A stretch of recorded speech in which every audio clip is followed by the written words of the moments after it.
morning. All right. Then I'm Sandy Archer, and my co-host is. Let's see. What's my name? Oh, Bob Scott. I'm having a senior moment. What's my name? No, you can't have senior moments yet. Okay. No, I'm Good not morning, really having everyone. a senior Mugs moment. up. Everybody How relax. are we today?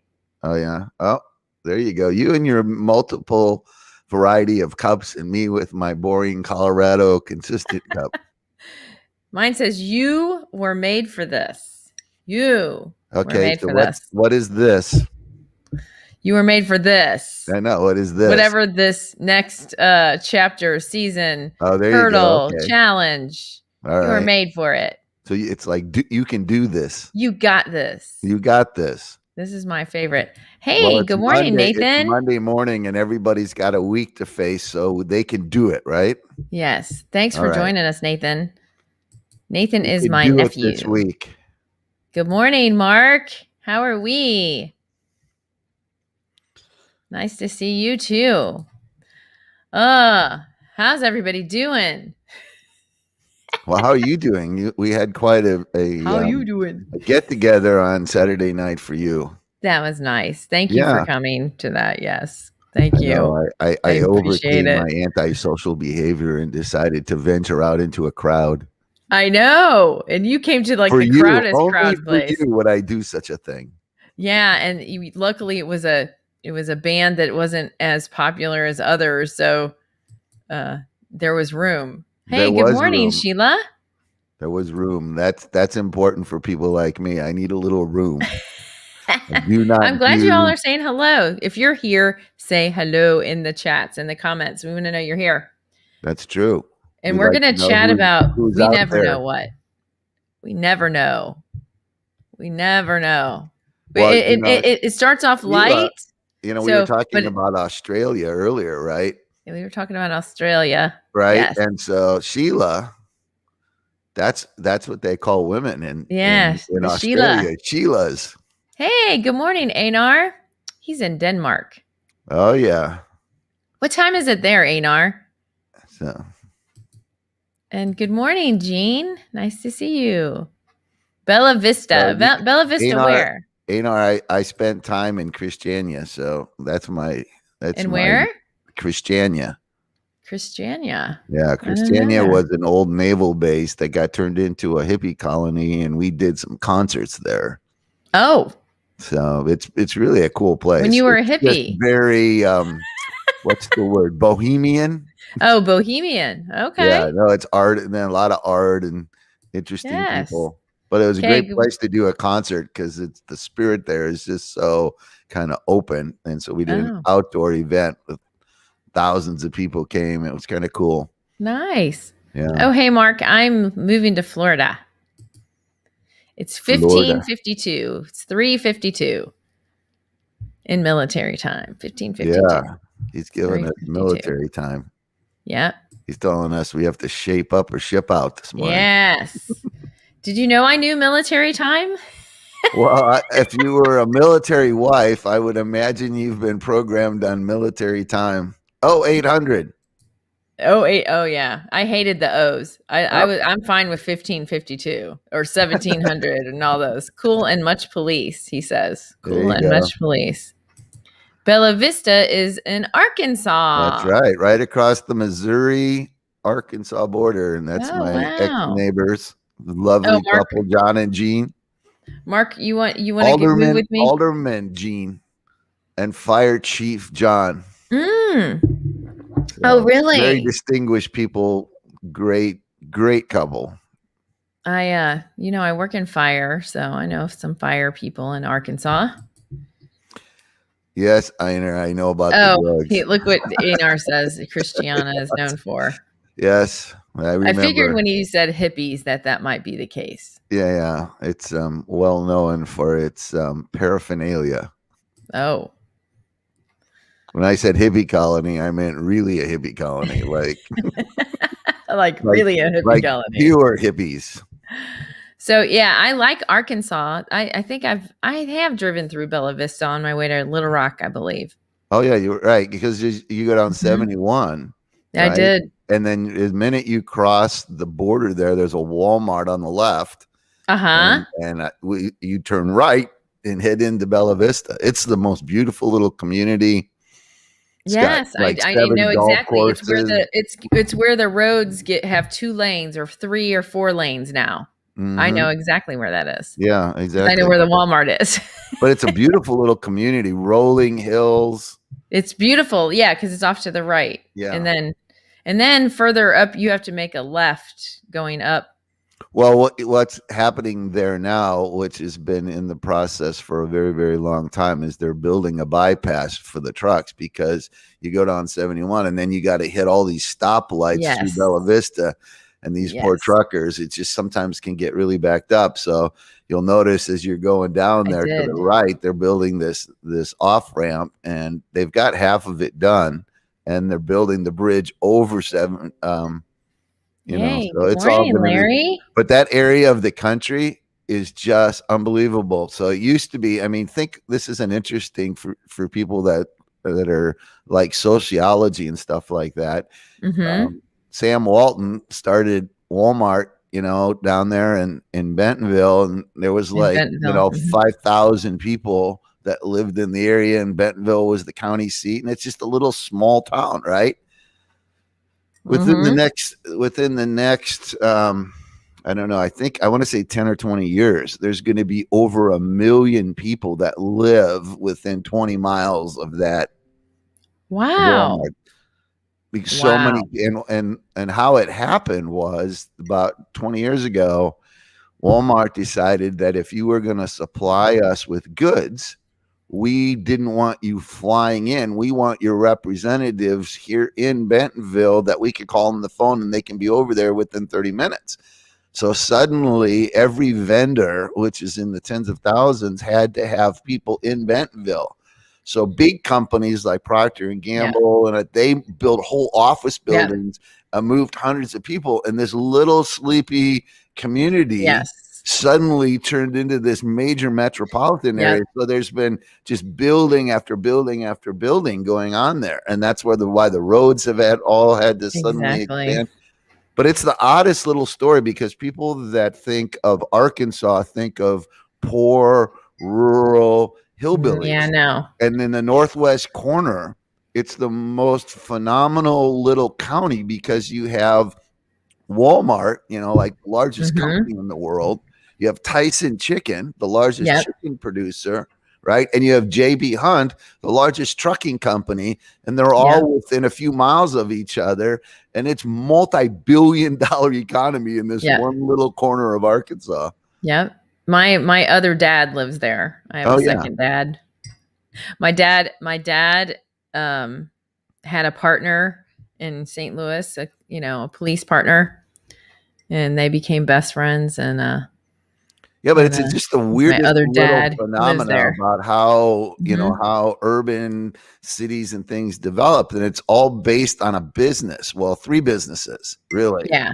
But the 3 businesses have a symbiotic relationship and all grew up together, but it's in the middle of nowhere. Like, it's not like, you know, in the past where these things developed on long rivers or ports, right? It's in the middle of nowhere, USA. And it's like this epicenter. And what's even crazier is that the Chinese have huge communities there. The Indians have huge communities. Like, you're in redneck Arkansas, and you have all this ethnic diversity in this one little area. Are you allowed to say that? What? Redneck. Oh, I can't say redneck anymore? I don't know. Is that allowed anymore? Oh, well, sorry, but they're rednecks. No, I'm just saying. I don't know anymore. I'm wondering. Not sure. I think you can, because that's okay. But the Bentonville Square is just booming with people. Oh, that's cool. And good morning, Larry. Did I already say good morning, Larry? I hope I did, because I always want to say good morning to Larry. Oh yeah, he's our most. Do you have the top fan? You got a diamond still, Larry? You know those diamonds. Oh yeah. So I know. Isn't that what's that phrase? A diamond is a woman's best friend. Have you looked at the news at all? You know, I was just sitting here looking at things, and I mean, for me, just because of my world travels, my attention at the moment is on the Middle East. Yeah. Yeah, that's getting heated. Well, again. I mean, it's hard to understand it for most Americans, but living in Israel, living in that place, it's like living on a volcano or an earthquake fault. You just never know when something is going to erupt. And so one of the things I noticed when I was there is there's just this constant tension in the air. Like it's really hard to relax there.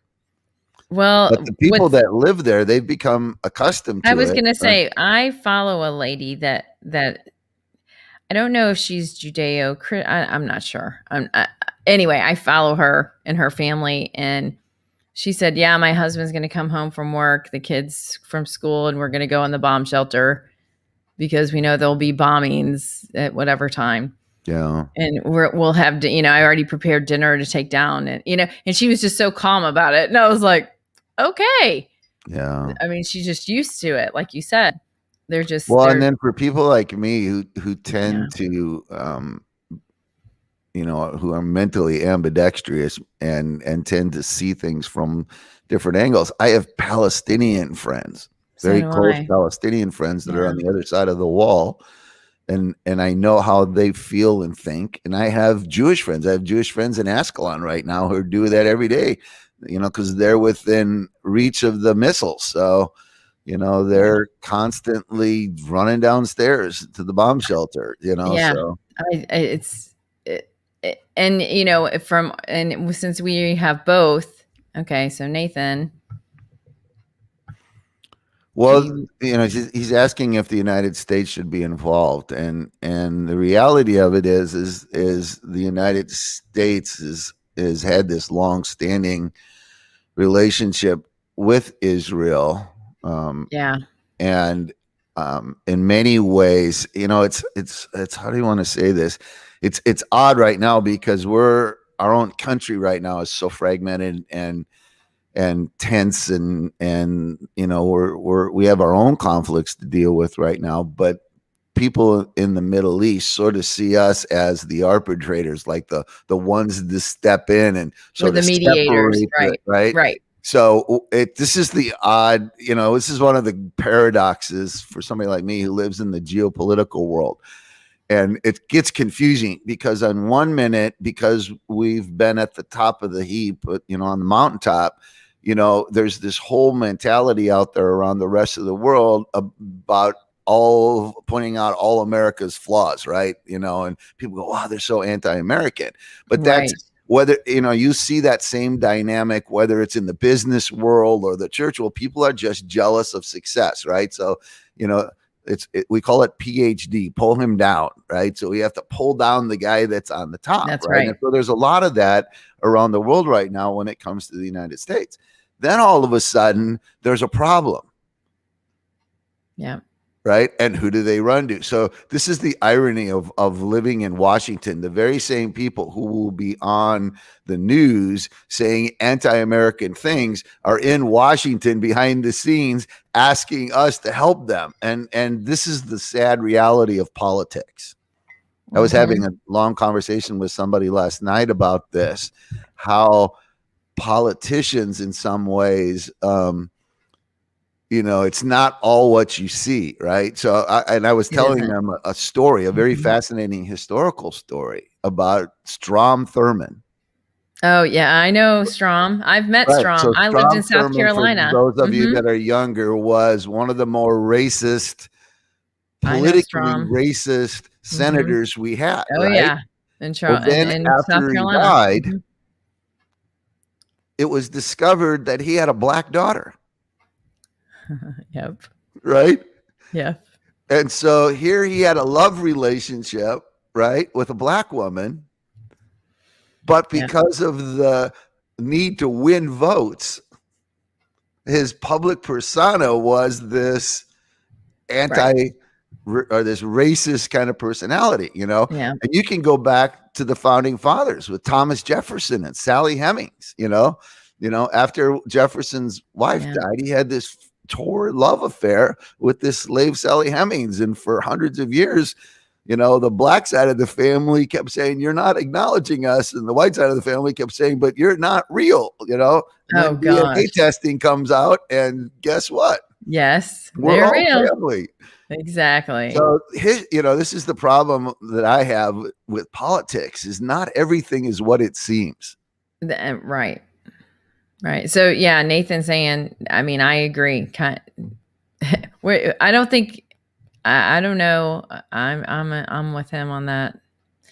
U.S. is half the reason. Well, I don't know if that's half the. I mean, I know that what I heard this morning was that some money that we gave to some people got filtered through. But do I know that? Do we know that? Well, okay, this is. I mean, I'll just venture out into some of this, just a little bit. Yeah, not a little bit, because I don't want to get too. But I don't ever like to bring that. I don't know if you remember the name Yasser Arafat. Yes, but Yasser Arafat was a Palestinian who I think had a French passport as well, who was the head of the PLO. Well, after Arafat died, they found out that he had billions of dollars stashed away in French bank accounts. Wow. Right? So the reason I bring this up is because I was having this conversation last night with a friend of mine, a black woman, who we were having this conversation about racism and conflict. I was telling her about my story in Zimbabwe, and she was utterly confused as to why someone would slaughter peacemakers. And I tried to explain to her, I said, what you have to understand is not everything is what it seems. You have to realize that people make billions of dollars off of conflict. Not only that, lots of people, their job is conflict.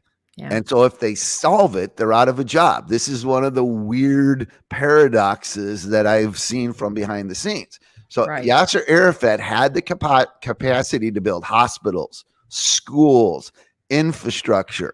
I mean, literally that money at that period of time in the 80s would have rebuilt the whole West Bank or Gaza Strip, all of it, right? Everybody there could live in nice homes and have, right? But he kept it from them. Right? Because he wanted the population to stay angry and bitter and resentful and keep the conflict going, because it was his whole identity. If he would have solved the problem, he would have been out of a job. So what happens is, and this is the hard thing about some of this political stuff, is some of these people actually really don't want to solve the problem. No. They perpetuate it, even though they appear like they say all the right things politically, right? And it's the same thing, a lot of what's going on there. There's people that keep perpetuating the problem. So think of all the money. I mean, think of the millions of dollars just in armaments that have gone up over the last couple of weeks, right? All of that stuff has been expended. So guess what? We got to buy new bombs. Right. So I of course, I look at it from a biblical view, like you're looking at the worldview, and I just go back to, I mean, this is a war that's always been. I mean, it's kind of like it's tribal war, right? I mean, and I don't know if it ever will not be, right? I mean, it says in the Bible actually that it will always be. So, I mean, I don't know how you make peace with that. I mean, I think there are times of peace, but I don't know. I mean, I don't think that.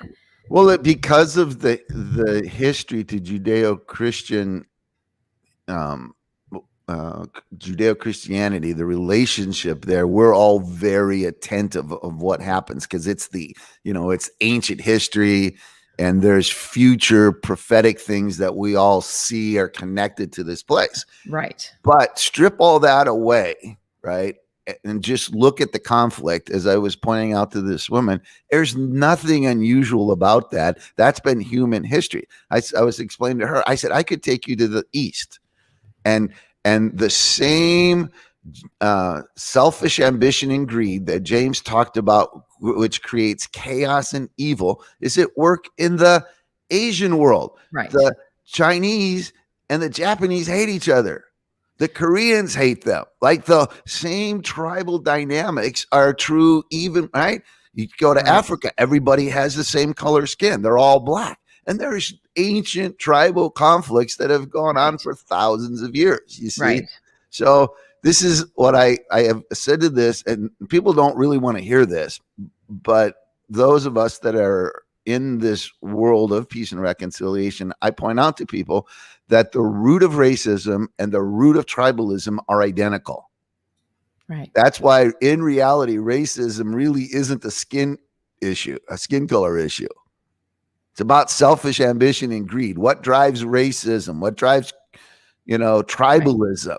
Yes. Is the motivation of the human heart, and we're all human and we all have the same brokenness, right? So these conflicts play themselves out across the whole world. It's just that often, because of us in America and our country's so big, we get really myopic and we think like, I wish, it's like we think we're the only ones, and the reality of it is everything that happens here happens everywhere else. Right. It's not any different. Where we get ourselves in trouble here is we have ideals. As I remind people, this democratic country was an experiment. Nobody had ever done it before. The whole setup, everything that we did in the 1770s, 1780s, this is the first time in the history of humanity anybody had gone down this road. It wasn't like we already had a training manual and we were following the rules. I mean, these were men trying to wrestle with how to do something completely unheard of. And we've been wrestling with it for 200 years because the thing that keeps fighting our ideals is our human brokenness, our sinful nature, our self-centeredness. And these are things that politics can't deal with. And that's exactly in any parable that Jesus ever spoke was going to the root of that. And the root of the of man's heart, and I mean women too, of men's hearts, and that has been the war from the beginning, and it will be the war till the end. And I think people just need to understand that there is a Prince of Peace, though. So looking toward, we'll have peace if we look to the Prince of Peace.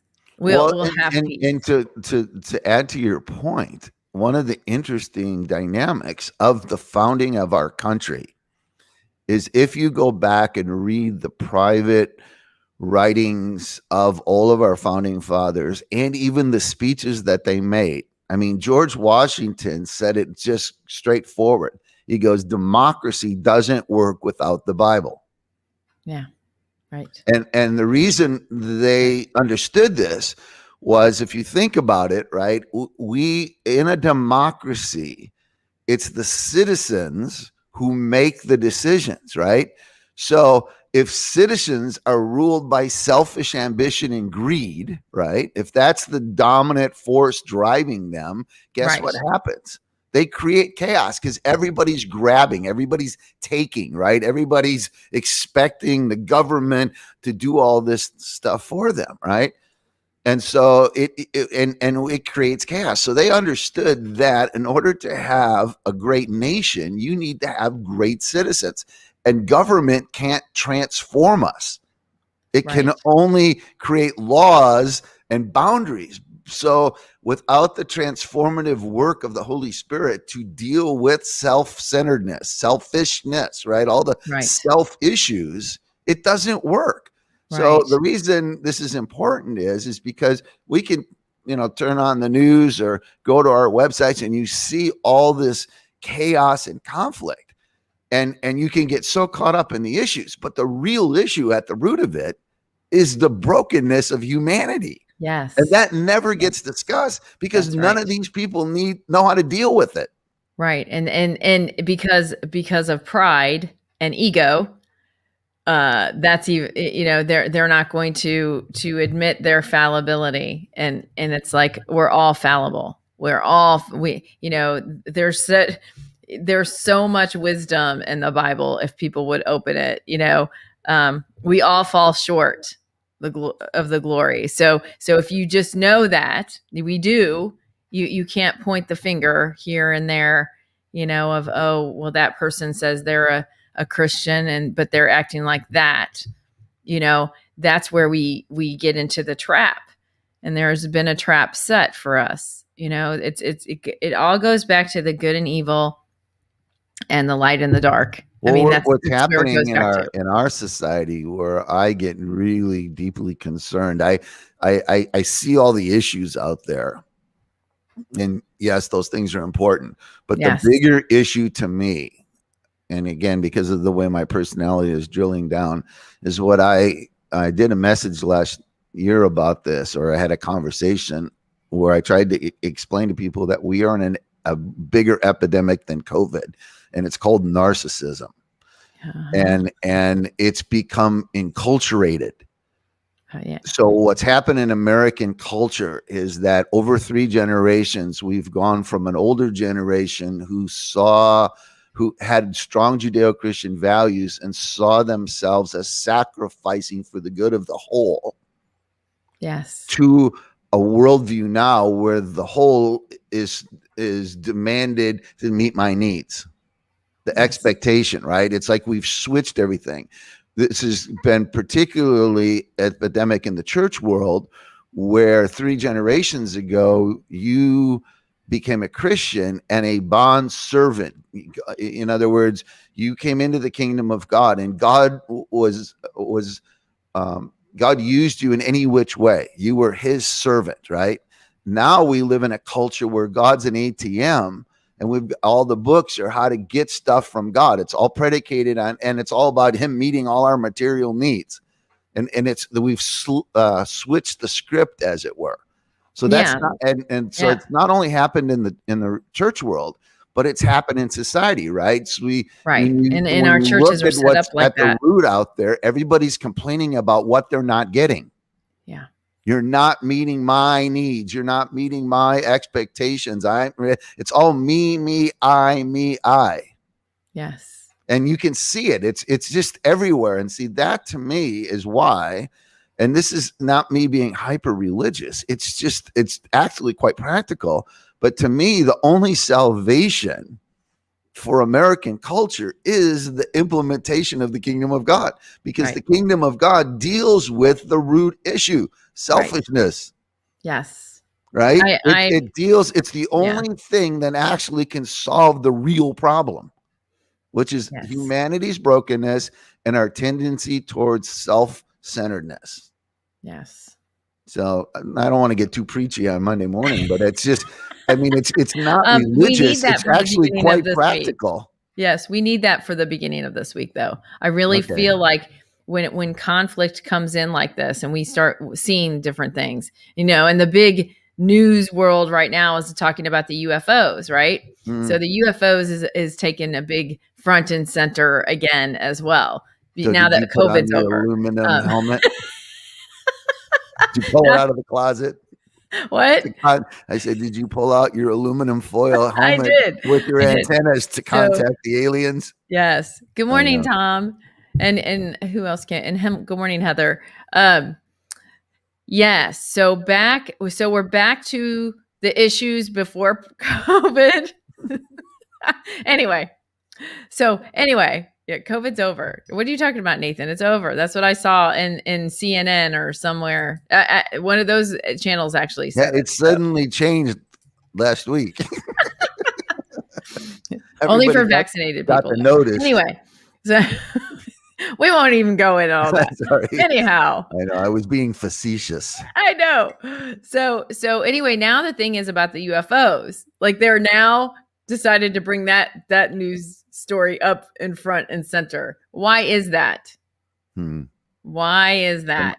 Do you guys wonder those things? I do. I sit there and I go, okay, what's the timing? What's going to happen next? Like what's next? Like, I'm always just waiting. I'm like, okay. Well, again, we don't want to get into this area. What is it? Area 50. The whole of the Old Testament and even the New Testament has stories of people interacting with supernatural beings. Mm-hmm. So we all know, unless, I mean, and this has happened over thousands of years of history. So it's not like, there's a decade where this all happened. I mean, this is people telling their stories over thousands of years who have all had interactions with non-humans. See there, Nathan has a he thinks it's to prepare us for when they make themselves known. I've already told you all I was an alien. What do you mean? Well, we all are, according to the Bible. I told you that. As the old hippie from the Christian recording artist from the 70s, Larry Norman, saying, "We're only visiting this planet." And it's true. We are. We're all aliens. So here is the thing. Well, did I ever tell you my alien story? I guess I never have. Well, here we have suddenly switched from the practical to the paranormal.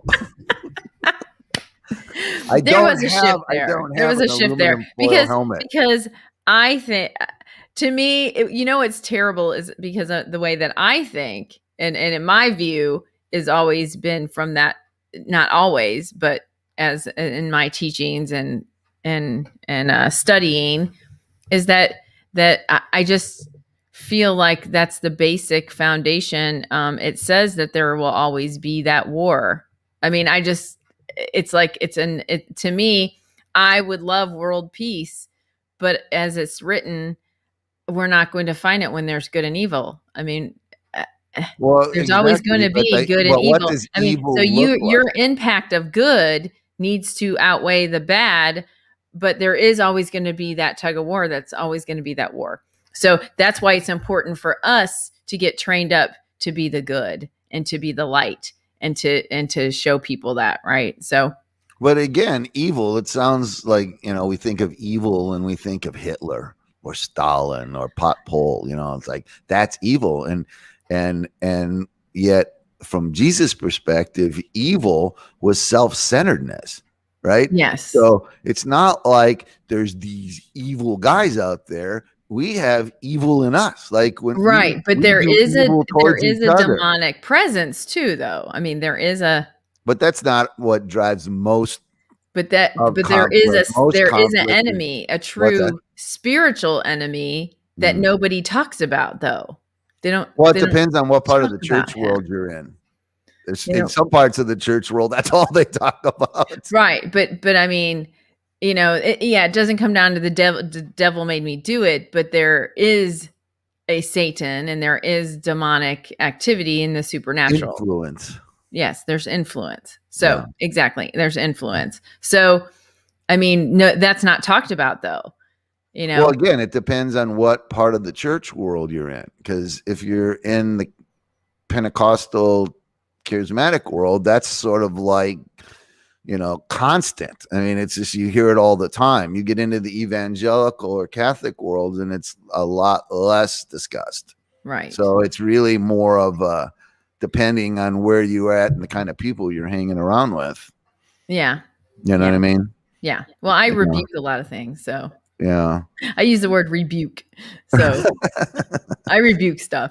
So anyway, there is a dark force. I mean, there is a dark force. There's a light. I think most good and evil. It's light and dark. Okay, instead of good and evil, let's do light and dark. Because again, it's about light and dark. And well, I think most everyone that I've ever had the conversation with, whether they talk about it, whether it's a big factor in their life, all have had experiences where they have sensed the evil, like they have been in the presence of evil and they can actually feel it, Yeah. Right? I've had experience. Sandy, it's like there's this ominous darkness that just, you can feel it. It's like it's thick. Yeah. I've actually been around people where I felt it. Yeah, I had a dark entity like push me down before. So yeah, I mean, it's when real. You've had those experiences, to tell somebody that doesn't exist, you're like, well, except for I actually experienced it. Yeah. So Michael wants to know: are the aliens influenced by the demonic? It's a good question. Well, here's one of the questions I've asked. I don't know. How about I don't know. Well, here's one of the questions I've asked. and so this, I mean, I guess I can step out there a little bit in my own weirdness. He's my nephew, by the way. What if aliens and angels are the same thing? It could be. Right. In other words, nobody really knows. No. But what if these, what we call aliens, what those UFOs are actually angels? Right? Because angels are aliens, right? Because they're not from this world. Right. So but I've never heard of angels. Is an alien. I guess I've never heard of angels riding in vehicles, though. I guess. I don't know. Have you read Ezekiel? Yes. Yeah, you're right. Yeah. And they talk about the aliens in there. Yeah. Well, what I'm just saying is there's all kinds of things that. Well, yeah, he went up he went up into a chariot into the heavens. So the chariot could be the UFO. You're right.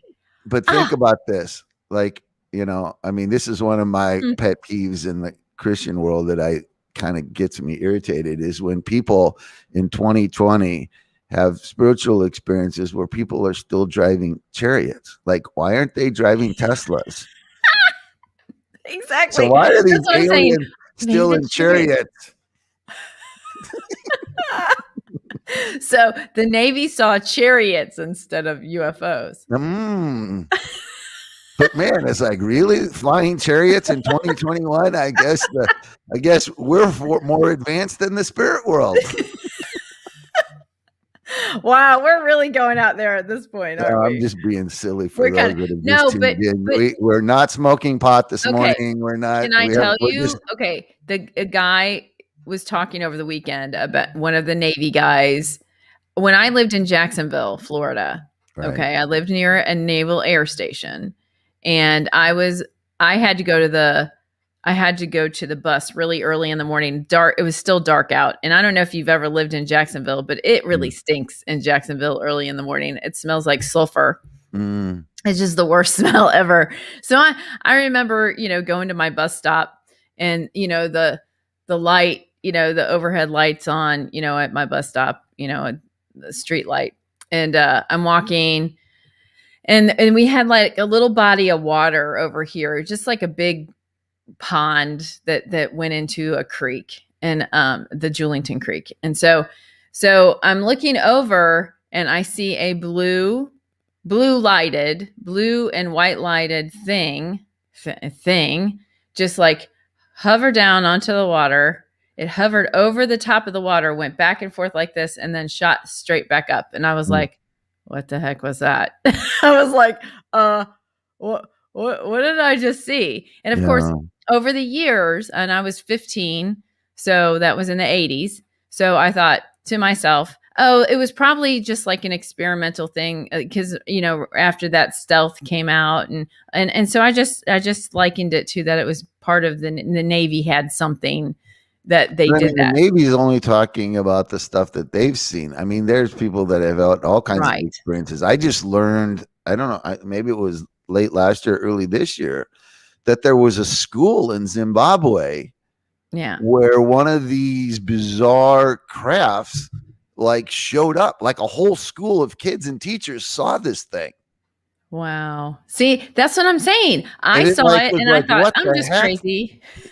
Well, the problem is that it doesn't get talked about very much because of the stigma, like people think, right? But it's different when it's one person. But when you have a whole bunch of school kids and teachers, like it was a whole bunch of people that all had the same experience, and it's just like, well, what is that, right? So now everybody's talking about their one experience that they had when they saw one. They're like, oh yeah, I saw one. Yeah, I did too. And I was like, I mean, and well, like again, I said, I just explained it away over the years. Like, no, that really wasn't what I thought, but the way that the way it came down and hovered and went back and forth so quickly and shot straight up. I mean, no aircraft could do that at the time. I mean, not even a helicopter. If you go back in the ancient world, the experience of dealing with aliens v angels, whatever that was, wasn't unusual. Like it was like nobody thought you were weird, right? It's only been since the renaissance and the science got introduced back into humanity and reason, right? And so what's ended up happening is that's sort of become the new plumb line, and anything that's supernatural, right, that's not explained by science became labeled weird. Yeah. So, right. It's like weird. That's weird. And so, but then here's what's ironic. I mean, again, I can't say too much about all this, but even our own federal government, right, knows and is aware of the paranormal and has organizations that are. I'm sorry. The Catholic Church has their own space station. Right. The Catholic Church on a mountain has their own. The federal government in the United States understands there is a paranormal, a spiritual world, and they have entities within the government of people who actually are working in this world. Right. Right. Right. You would be surprised if you knew some of the things that were prevented happening in our country because of people who have supernatural giftings that saw things before they happened. And what's odd is the government itself knows that this is a reality, and these people worked with the government on these things because they're so afraid. But they don't talk about it because we live in the world of rationality and they don't want to cause chaos. Well, and they don't want to lose their credibility, so everybody goes underground. But it's not like it's Well, except for there's this virus that had just happened last year that dismantled all of that. Just by the way, we saw all the cracks come out, all of them. I mean, every single one from every single what we thought was a sturdy foundation. Which most of us knew that wasn't, but I mean, that's just my own opinion. But well, remember the old adage, crisis reveals character, right? And so what we observed through COVID was the character of a lot of things. That's what, God has this way of exposing things with crisis, right? And so we saw how a whole group of people in crisis want to control everything, right? They want to control. Another group of people don't want to be controlled. Right. Now what's going to end up happening, and this is what's always sad about the way history works, is in the moment right now, there's a lot of things we don't know. But the reason for that is there are people that are running things have a dog in the hunt, as we say. Right. They have they're personally invested. They have something to gain. And their careers and things are all are all dependent on certain things, right? Yes. So what happens is it takes 2 generations, and the people that were in the middle of the thing die off, and then the other generation comes back who has no dog in the hunt and are objective, and then they'll expose all the things that go on behind the scenes. Yes. But you don't learn about it for 50 years. That's why the government has basically all of their top secret documents have a 50-year secrecy thing put on them. And so things come out 50 years later and we find out the government knew this, or this is what really happened in this situation, but sadly, all the people that had anything to do, they're all gone. Yeah. Well, so we're going to find out that, guess what? I can guarantee this because it's the reality of humanity. People with selfish ambition and greed were making self-centered decisions that weren't necessarily the good for everyone else. Absolutely. And the reason I know that is because we're human. Well, some of us could see that from the get-go, but others chose not to see. So there's with a dilemma. You choose to see or not to see. And where does that come from? Your discernment, your intuition, sometimes all of those things, because you're served with certain facts, or you think are facts that are not reality, in reality, the facts. then that's where you have to question everything. I've questioned from the very beginning, like question, But again, it's people. This is where I get concerned, is because people tend to take polarized perspectives. Yes. And that in itself is equally dangerous. In other words, it's either this or that. And I try to explain to people it's both it's both good and evil. So that's what makes these kind of crises complicated, because there's good and evil happening at the same time, and trying to sort out which is very difficult. So it's not all just good or evil. Right? Like some of the very people that are in the middle of all this, there's 1 minute good is happening and the same people then are doing evil. So this has been the human condition from the beginning of time. Yes. You know? And luckily for me, I had a midlife crisis before this happened. So it kind of shook it all out for me beforehand. Right. I was like, hey, my midlife crisis was on time. Well, again, because it made me question everything in my own life. Okay. So it made me question my whole own life and shook everything up and went, whoa, none of that was fact.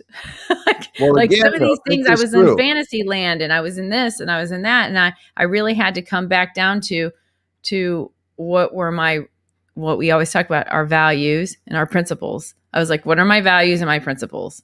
And why am I, spiraling out this way? And that's how I feel like just happened in the pandemic, is you have to, for you to stay without anxiety, without fear, that's what you have to tap into, is how, you have to tap into God's strength. But you also just have to recognize broken humanity, right? Right. So there's a dynamic that is in play, and that is that people in leadership, i.e. a Dr. Fauci, the president of the United States, all these people, none of them are going to admit they're wrong. No. It's career suicide, right?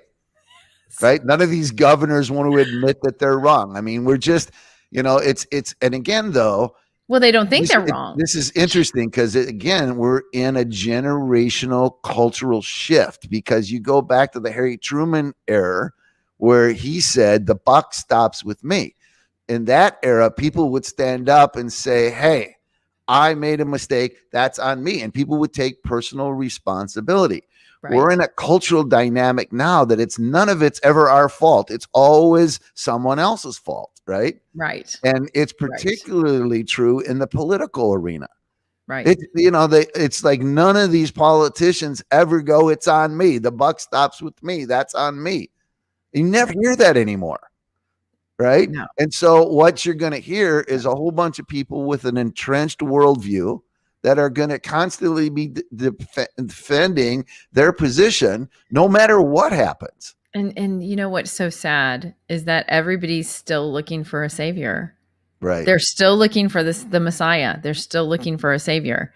And they don't know it, that's what they're looking for, and that's what they're missing if they haven't found their Messiah, if they haven't found the savior. Again, people, we all have this awareness of our frailty, our humanity, our weakness. So we're constantly looking for something bigger, right? I mean, if you go back and study the whole history of humanity, that's how city-states came into being, right?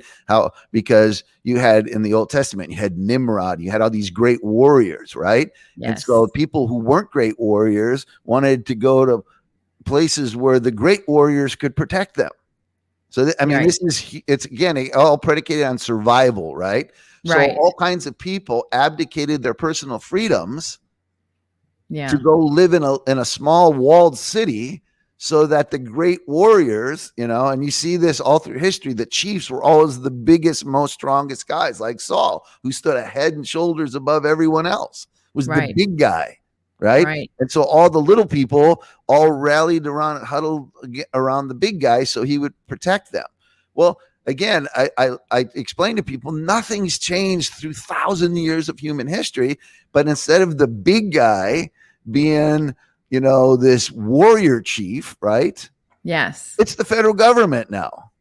Right. There's a whole side of our society that says the big guy is the federal government and they're going to protect us. Right. And then you've got the other side that said, don't trust the federal government. They're not going to protect us. So we need to protect ourselves. Right. And just so you, and people, again, I'm going to say something that sounds like scandalous, but a lot of our political worldviews are actually personality based. What sociologists have discovered is there's our worldviews, the way we look at life, who we are genetically, DNA, personality wise, affect a lot of our political persuasions. So there's a whole group of people out there who feel weak and victims and are fearful, and so they look to a system to protect them. And then there's a whole nother group of people out there who by nature are fiercely independent. And it's like, leave me alone. Right. But they're not just like that in their politics. They're like that about everything else in their life. Right. I expect God to protect me, not the government. Like, I have a different view on that. Like, I'm again, a lot of the people that look to the government don't believe in God. Yeah. Right. Well, so, right. You know what I mean? And that's their only savior. Yeah. So again, we it's that expectation we put, you know what I mean? So it's like, that's why it's like, who in the heck would ever want to be president of the United States? Like, it's a no-win job. You know what I mean? Because you're trying to take 350 million people from every nation under the sun who all have their own perspective of how things should be done and somehow pull all that together. I mean, again, yeah, they're fighting about masks right now. Most unpopular president in American history was Abraham Lincoln, and still is the most unpopular sitting president in our history, Abraham Lincoln. It's only in hindsight that we understand his greatness. So this is, if you're going to be a prophetic president, you're going to have to realize that only history is going to come back and give people understanding of who you really are. Well, so Trump, it's tough. I thought he was the most hated. Who? Trump. I thought he was the most hated. Doesn't touch Lincoln. Wow. Remember, half of the country just hated Lincoln. I mean, that's why they assassinated him. I mean, they didn't we don't like his politics. They saw him as evil. Like, this is an evil president. Right. Because he was changing their comfortability, it was a worldview collision between two parts of the country. You know, he was starting to try to bring in that equality, and they didn't like it. And because of the fact that societal change only happens over generations, it took 3 generations till all the people in 1865 were dead before the rest of the country went, oh my gosh, this man was brilliant. Yeah. I mean, if you think about it, the Gettysburg Address is 270 some words. Like, it's the shortest we had to memorize that thing. What the heck? Oh no, it's just profound because of the fact it's like, it's and I was posting some stuff about it this weekend, but the guy that got up and spoke in front of him spoke for 2 hours. Then Lincoln gets up in his self-effacing way and speaks 270 words and sits down, and it's like considered one of the greatest speeches in world history. Do you remember it? Oh yeah, I was there.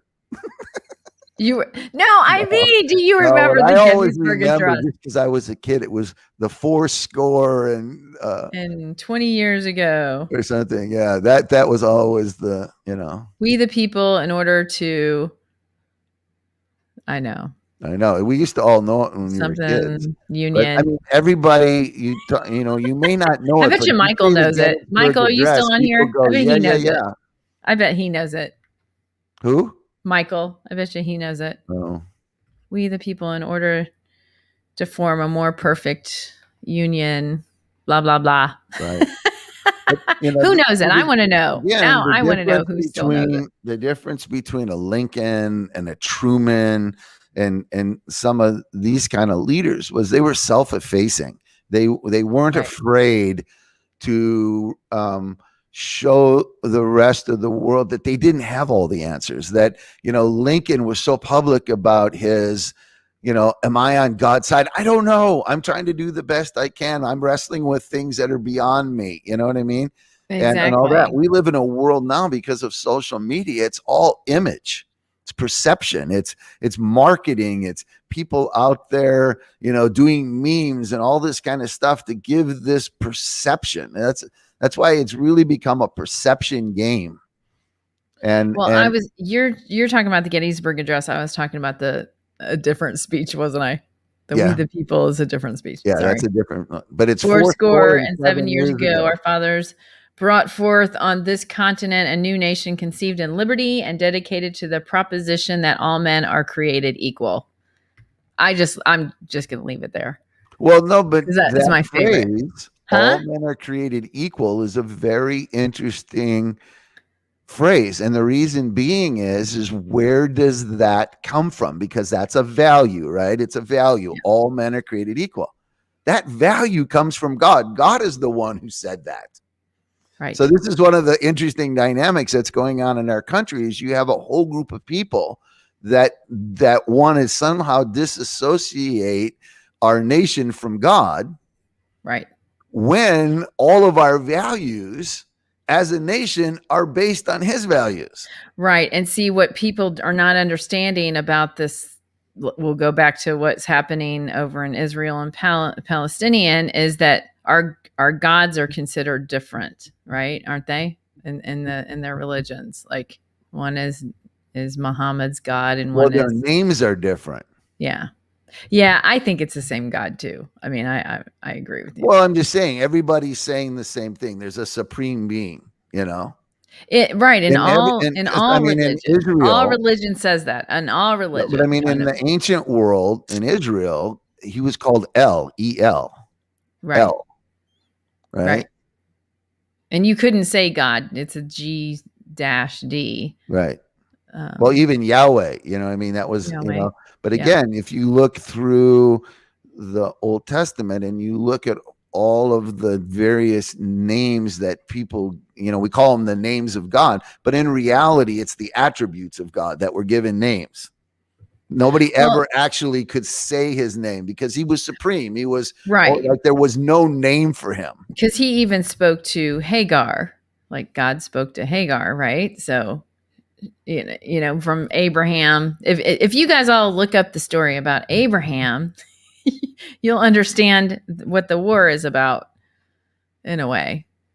Where it's the son, it's Ishmael and Isaac. The division of the tribes, the division of the tribes, and that's what happened. Well, that's why in the title of my book is When the Past Becomes the Future, because the reality of it is that almost everything that's happening, there's really nothing new under the sun. The characters in the drama may change, the clothing may change, the technology may change, but the human nature behind it hasn't changed ever. And so that's why history keeps repeating itself, because we humans, driven by self-centeredness, selfish ambition and greed, keep making the same stupid mistakes in every generation, because we still haven't dealt with the root issue in our hearts is me first. Yeah. Right. So what do you have in the Middle East? You have two groups of people going, I'm more important than you. Right. Right. I have the lineage. I have the power. Well, it's pride, right? Yeah, right. I'm more special than you. And what happens is then you use religion to justify your pride. That's right. And if you're not using religion to do it, you're using science. So right. So in the religious world, it's self-righteousness, right? Yep. So that you see the arrogance of self-righteousness. In the non-God world, it's the humanists, right? Right. And man is God. So I had to have a conversation with a family member one time, and that was a difficult conversation, because they thought that their new revelation in their head, like they knew more. And I said, so you're saying that from our family line and generations of believing in this one way is wrong, And now in your generation, it's right. like you now have figured it all out, and all the generations before you, we were just dumb. and of course, I could talk that way to this family member. And so they just kind of looked at me like, well, maybe you weren't enlightened or whatever. And I was like, Well, as I remind people, whenever I see people go down that road of pride, I go, the thing you don't ever know is what you don't know. Yeah. I go, so whenever I think I'm like, I've got the insight track on the knowledge of this thing, I stop myself and go, yeah, but I have knowledge to a point. Right. Right. There's a whole lot of things I don't know, and I don't even know that I don't know.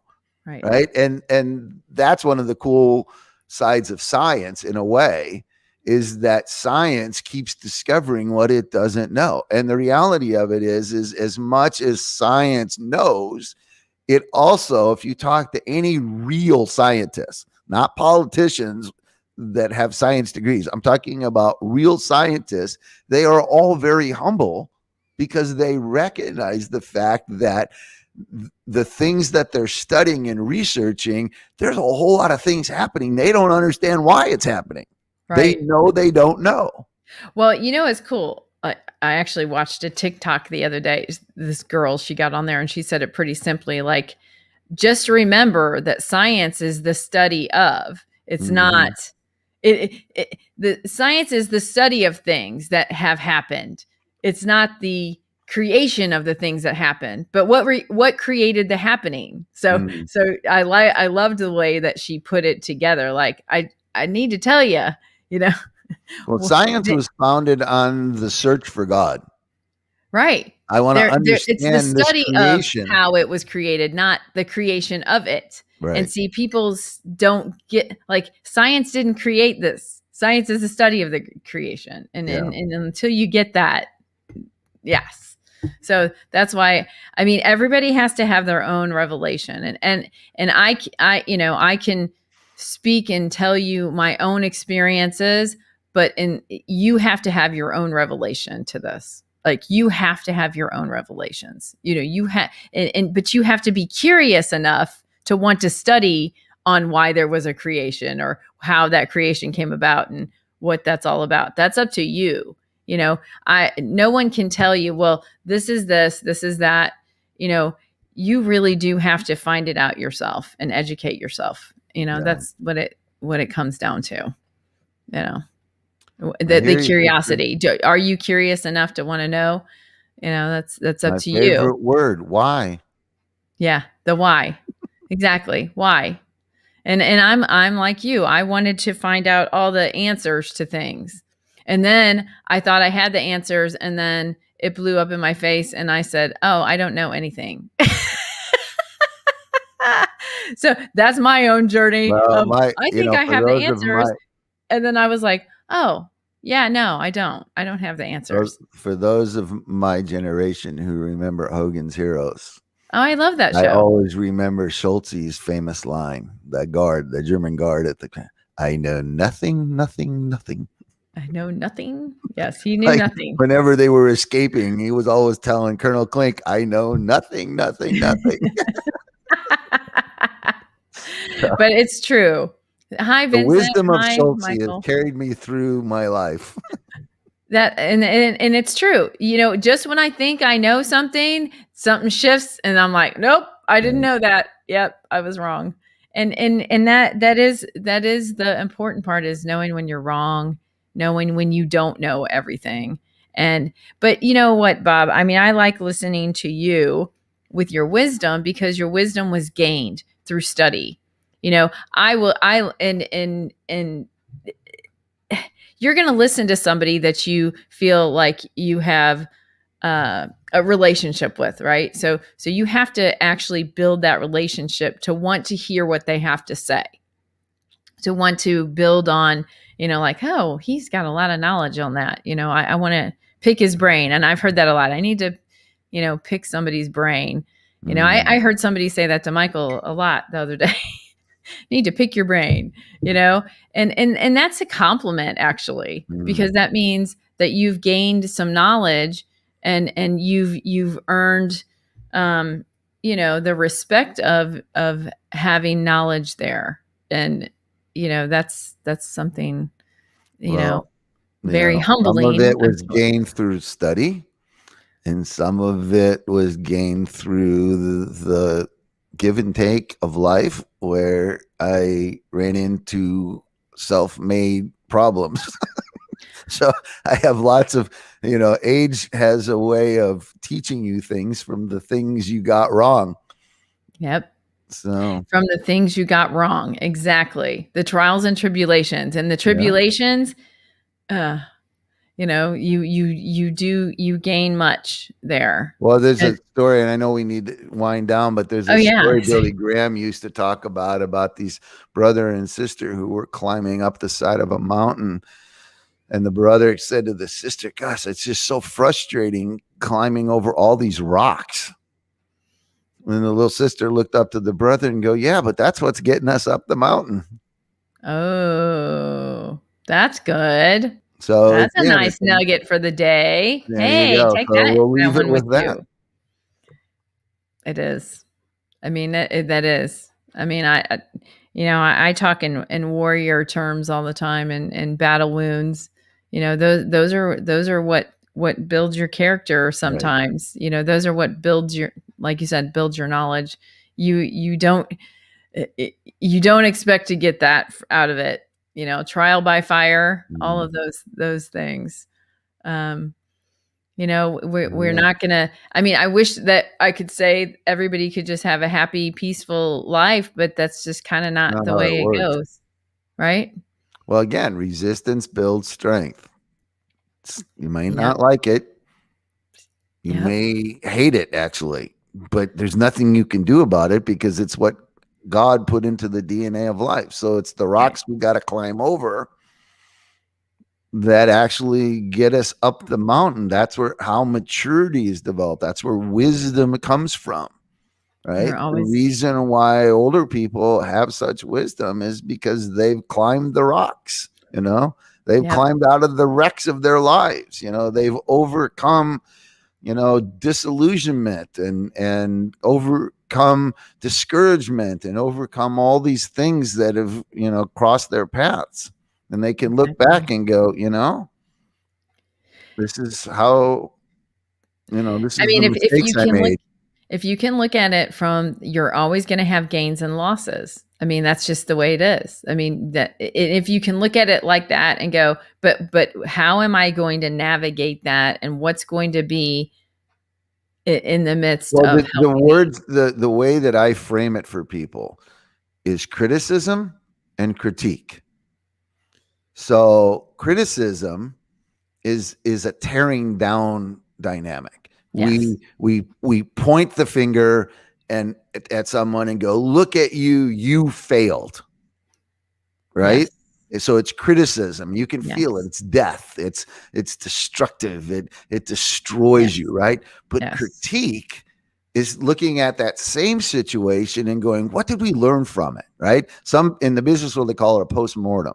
But we go back and we critique the situation and go, "Okay, what did we gain out of this? What did we lose? Where did we make our mistakes?" That's right. I'm all about critique. I critique myself continually. I don't criticize myself. I call it a check-in instead of a critique, I guess. I call it a check-in. And like you're saying, in the business world, all successes are built on 100 failures before that one success. That one success was not just boom, you were successful the first time out of the gate. Right. There took many times of failure before you got to that success. So it's true. If we can just, always go forward and, anyway, I don't know how we got on that. Anyhow, we need to end this because we're like 10 minutes over. Chew on this week. Huh? I said I wanted to leave people with something when they can chew on this week versus aliens and UFOs. Instead of the UFOs. Yeah. So criticism and critique. Yeah. It's a good thing to chew on. But also you can tell, remember, you can see it in your soul. when you're talking to someone and you're critical, it's because you're angry, you're hurt, and you're tearing them down. Critique is you can tell because it's motivated by love. It's right. It's like we want to be better. I love you. I want to right. They're just two. It's like light and dark, like we were talking earlier. It's two completely different roots. Yeah. And criticism usually has projection in it. So you're usually, when you're criticizing someone else, you're usually projecting your own experience and your own feelings, sometimes about yourself, onto someone else. So you have to be very careful in the criticism of anything, of anyone. That's very true. Yeah. All right. Time to wind her up. Yep. All right. Well, I hope you all have a wonderfully blessed week. And thank you guys for interacting so much today. We really appreciate it. And hope to see you guys on Good for Thursday. I think so. Okay. We'll see you guys on Thursday evening. It's a date on Thursday. All right. We got you on Thursday night, 6:30 p.m. Central Daylight Time. See you then. Thanks, guys. Thank you, Bob. Everyone. Have a lovely day and a lovely week. And thanks, you guys. Bye-bye. And